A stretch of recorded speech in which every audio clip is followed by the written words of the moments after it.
All right. Hi, Miss Fairbanks. Hello. Thanks for coming. You're welcome. First of all, can you just tell us about who you are and what you do in the school? Yeah, so my name is Miss Fairbanks, and I am a 7th grade science teacher here at Northview Middle School. Some of you might have had me in the past. I taught 6th grade last year, math and science. And my role in the school, I'm a science teacher. Awesome. Yeah, and I know some of the us in this class know you. So we're here today because we know that you know quite a lot about Native American heritage. I do, yeah. Yeah, and so we have some questions for you. So our first Awesome. question is, how do you identify yourself? I identify myself as Native American, so there's a lot of different terms out there, and I'm not too worried about what people call me, but I use the term Native American over American Indian and Indian. Okay. Yeah, and I know that over the past several years, there were like certain terms that were used the most, right? Yep, and through generations, it's kind of, people make their own personal opinions on how they would like to be called, whether Native American, American Indian, Indian. So if you ask my grandma, she prefers to be called American Indian over Native American. So okay, so it just depends on depends. like your generation. Yeah. That makes sense. But you identify as Native American. Yes. Awesome. Thank you for kind of sharing that. Yeah. So what tribe are you from, and what tribes or tribe are you and your family from? So I am from 2 different tribes. I'm from the Lakota Ray, and it's actually in Wisconsin, so if you can kind of come up on the map. So we are right here. LCO is about right here on the map. Sorry, my nails are not so good. No, they're better. So they're right here. Lakota Ray, and that is my mom's grandpa, or my mom's dad. My grandpa is from LCO, and then I'm also from White Earth, Ojibwe, which here we are again. White Earth is in northern Minnesota, right up kind of by Bemidji, so right here. Okay, so I'm from northwestern. Yep. So I'm from 2 different tribes, but I'm enrolled in White Earth, Ojibwe. Awesome. Okay. And they have a reservation up there, right? They do, yep. So there's White Earth Reservation, and then there's also Lakota Ray, which is LCO Reservation. Okay. Yep. And those are kind of the two groups. Those are the two that I am affiliated with, but I'm enrolled in White Earth. In White Earth. Yep. Awesome. Cool. So I guess, sorry, I just have to read my questions. Do you have any family members who live on either of the reservations? Yeah, so I have some maternal aunts and uncles, great aunts and uncles that live on White Earth Reservation, but I'm not too close with them anymore. When you live far away from your family, you kind of can grow apart, especially after generations. But I have my mom's sister, 2 of her sisters live on the Lakota Ray Reservation, so LCO, which is in Wisconsin. Cool. And then my cousin, my mom's niece, also lives there and goes to school at a White Earth school. Awesome. And tell us a little bit about what it's like for her at that school. Yeah, so she has a class of, I think it's about 76 kids, which if you go to Park Center, Osseo, wherever you're going to go when you go to high school, you're going to be in a class of about 600 kids? A lot. So she is in a class of about 76 kids, and they do a lot with integration of different cultures. And so she is in a Ojibwe speaking class, and she gets to learn how to speak her native language if she wasn't taught that before. So some kids have a little one-up on her because they were taught how to speak Native American languages, but she did not. And so she's really excited to learn about that. She's in dance, so she does dance just like a lot of people around our area, and she does a lot of her summer concerts and everything and shows in Minneapolis, so we get to see her often. Oh, that's really cool. So yeah, she's in just normal math. She takes science. Her social studies is a little bit more integrated with the Native American culture. Cool. So, So they talk more about Native American history. Yep. That's great. Okay. So the next question is, what are some American Indian or Native American traditions that you and your family members practice? We practice a lot of them. So I kind of made a little list, so that's what I'm looking at when I am talking. So first off, we go to some powwows, and at the powwows, there's lots of different things that you're going to see. You're going to see a circle, and inside the circle, there's going to be some drums. So the drums are what we use for making music at powwows and dancing to, and it is connected to your heart. So when we say the drum of the powwow, it's the heart of the powwow, the heart of the celebration. And so at the powwow, we dance in our regalia. We eat lots of food, so fried bread, Indian tacos, taco burgers. There's lots of stuff that you can get at the powwows that you wouldn't normally see at a grocery store.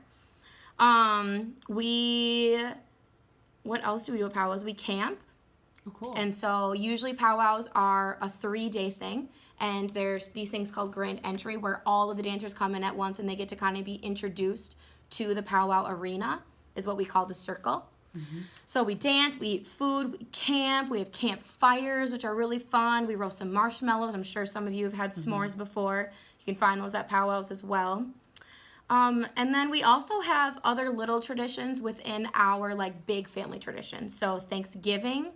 Within Thanksgiving, I know that a lot of you might also celebrate Thanksgiving, and if you don't, that's okay. At Thanksgiving, we have those same types of food, wild rice, Indian tacos. There's wild rice in everything, in our stuffing, in our hot dishes, pretty much in everything. And can I ask you a quick question? So is wild rice one of the like main things that people on the reservation like harvest? Yes. So wild rice, you can actually go to the White Earth Reservation and you can buy it for a lot cheaper than you would at like Hy-Vee because it's harvested in that area. And wild rice is a little bit more difficult to make than normal rice because it's dirtier than white rice or brown rice that you would get at the store. So you have to boil it and then you have to strain out all the dirtiness and then you have to reboil it and then you have to strain out the dirtiness and then you have to reboil it and then finally it's ready to be eaten. It's a lot of work. Yes, it's a lot of work, but it's so good. So if you ever have a chance to try wild rice, I definitely suggest you do so. Awesome. So you have that as part of your Thanksgiving. Yeah, a lot of Thanksgiving. Other things that I said were at powwows I talked about dancing, and it's a tradition in our family that you make your regalia, which is what you call your dancing attire, whether it be your jingle dress, your fancy shawl dress. Men can wear grass dancers, traditional dancers.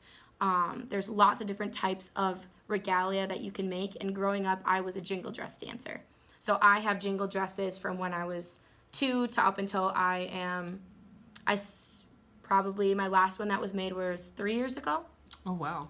Cool. So yeah, we have lots of different regalia that my grandma makes with all of us kids. So you like work together with her to make them. And then it passes on the tradition of making it with your grandchild so that when I'm a grandma, I'll make them with my kids. That's cool. That's really cool. And it's a lot harder than you think. It's not just sewing together a shirt. We also have a lot of the same traditions that a lot of other cultures have. Thanksgiving, Christmas, all of those other things, but there's just a little bit of Native American flair added to them. The types of food, we do what's called a spirit plate.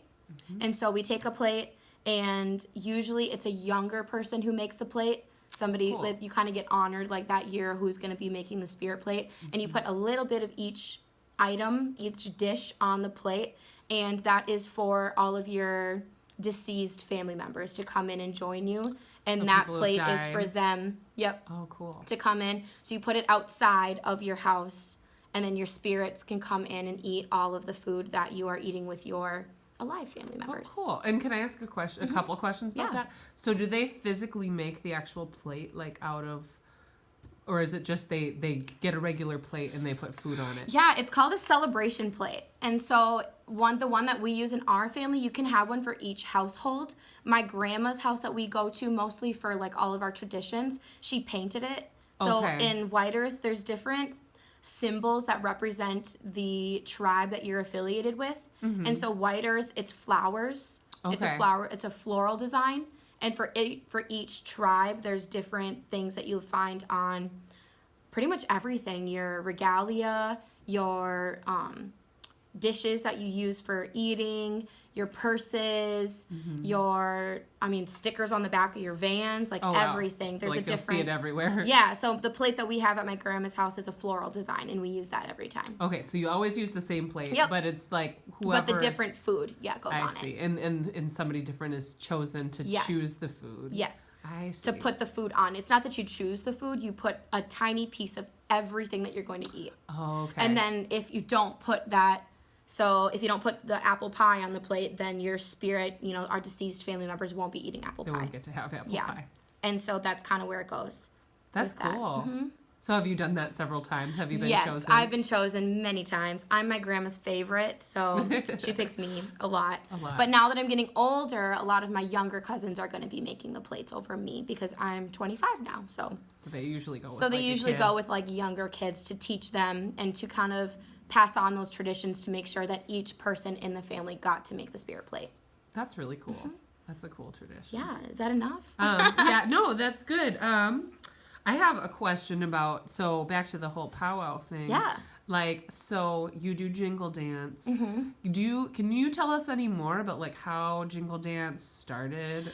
Yeah. And like what it's meant to be about, kind of. Yeah, for sure. So jingle dress, so there's lots of different stories that go along with different tribes and how the jingle dress dancer became, to be and who would wear that jingle dress dancing outfit.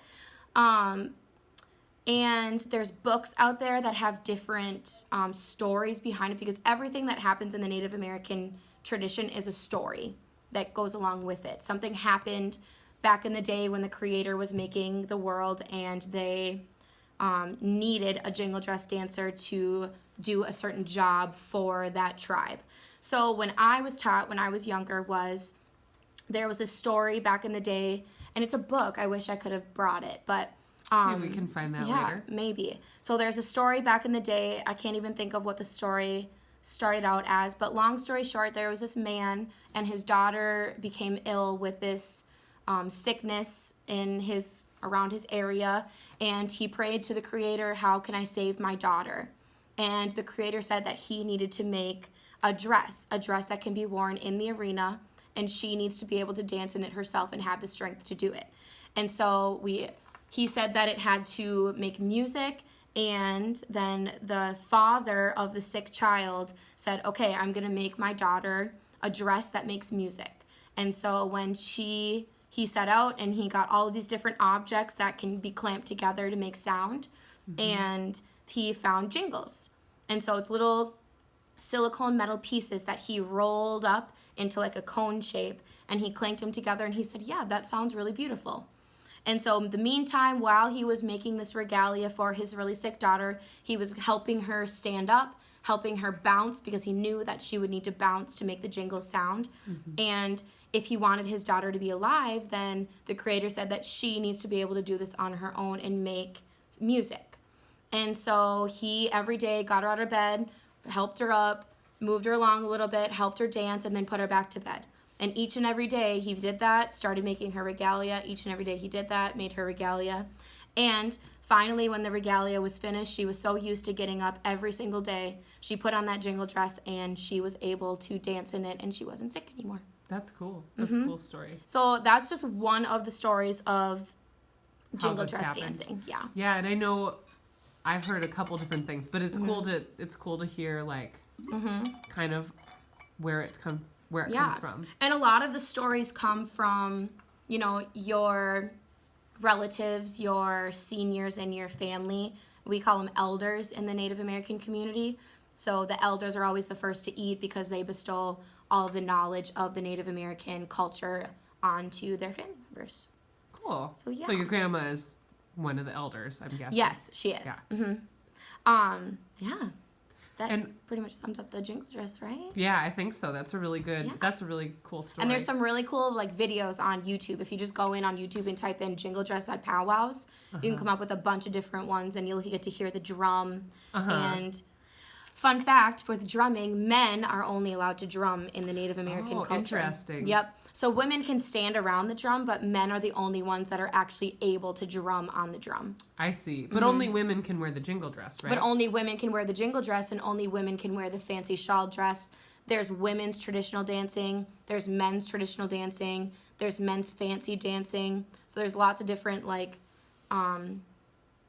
things that go along with how you identify yourself in the Native community. That makes sense. And you at powwows will dance the jingle. Yep, dance. jingle dress dancer. Yep, I'm a jingle dress dancer. That's awesome. So, Have you done it at a lot of different powwows? Yes, we go to powwows all around the state, and mostly Wisconsin and Minnesota. So we go up to Mille Lacs, we go to LCO, we go to the White Earth powwow. There's powwows. We have an Osseo area school district powwow that we go to. We should go to that. I went to the Can other university. people come to watch? Yeah. Oh, that's awesome. a really, really, really good question, because Native American powwows are so welcoming. Any culture, any person, whether how you look, how you dress, we're all invited to powwows. It's a really big celebration of life. Awesome. So you go all around, and where did you learn? So where did you learn all this stuff? Oh, good idea. Good question. I learned a lot of this stuff from my grandma, my mom, my older cousins. I also was in Indian education when I was in school. And so they brought me in kind of just like a normal counselor, kind of like Miss Herlovsky, Miss Bueno, Miss Schroeder. Yeah. I had my very own Native American counselor that would call me in and ask me how I'm doing, my grades. She would have little activities for me to do to like get to know my peers, and she would also bring in books to teach us about the Native American culture. Would she do that like just you on your own, or would No, she do... so she called in a bunch of Native American students from my school, and I went to the Anoka Hennepin School District, so they still have this in play. That's great. And you said your grandma does a job like that. Yeah, right? so she actually works for in Coon Rapids High School and Middle School. So she's the Native American culture or counselor for Osseo, Coon Rapids. That's great. That's really cool. Yeah. And I'm sure it kind of helps you get to know the other kids who are also identifying Yeah, when as I Native was American. growing up, you'd see them in the hallway, you'd give them a little wave. So yeah, and I'm still really good friends with a lot of them today. And it's nice to have that shared culture, and then still know that we are also in the school community, and we're being accepted by all of our peers. So That's great. awesome. Because are there a lot of Native Americans in our schools? So in our schools, yes, but a lot of them don't identify. When you sign up for school, you are encouraged. You don't have to, but you can check a box saying what you identify as. Whether you are American Indian, what other ones are there, Miss Sasseville? Let's see. Asian, Pacific Islander, lots of different Latino. boxes that you can click, but there's also a mixed racial box where it's if you are kind of mixed with different cultures. So you can click that box, and then a lot of Native Americans around our area are mixed racial. They're biracial, meaning that they have two cultures that are mixed in together, and a lot of Native American students click that box. And so we don't have a good number about how many Native American students we have in our schools. I see. So it's kind of hard to know sometimes. Yeah. Yeah. And we in our class talked about how, a lot of Native Americans were originally, unfortunately, forced into reservations. Yeah. But the great thing is many of them, just like you, are living in the city. Yep. They're part of our everyday community. How did your family come to be in the city? Yeah, so I know a lot about my White Earth side. I'm not sure much about my Lakudere side, but my mom's grandma and my mom's grandpa actually were born and grew up on the White Earth Reservation. And when they were younger, my great-grandma was put in a boarding school. And in those boarding schools, it was kind of to assimilate Native American people to the white culture. So back in the day, they would take kids from their homes and put them in a boarding school, and they would teach them how to be, so-called white. And in that time, she was punished for speaking her native language, for doing any of her culturally things that were connected to her culture. And That's so sad. when it was very sad. And she has a hard time talking about it, and she actually didn't teach any of her kids. So my grandma, I know it's kind of confusing. This is my great-grandma, my grandma, my mom, and then me. So my grandma wasn't taught how to speak Ojibwe. Even though my great-grandma and my great-grandpa can speak Ojibwe, she was not taught that because my grandma and my grandpa were afraid that this was going to happen again. They didn't want their kids to be punished. They didn't want to have to endure the things that they had gone through when in their childhood for being Native American. But She got out of boarding school because it's school, so you grow up and you go out of it. She met my grandpa.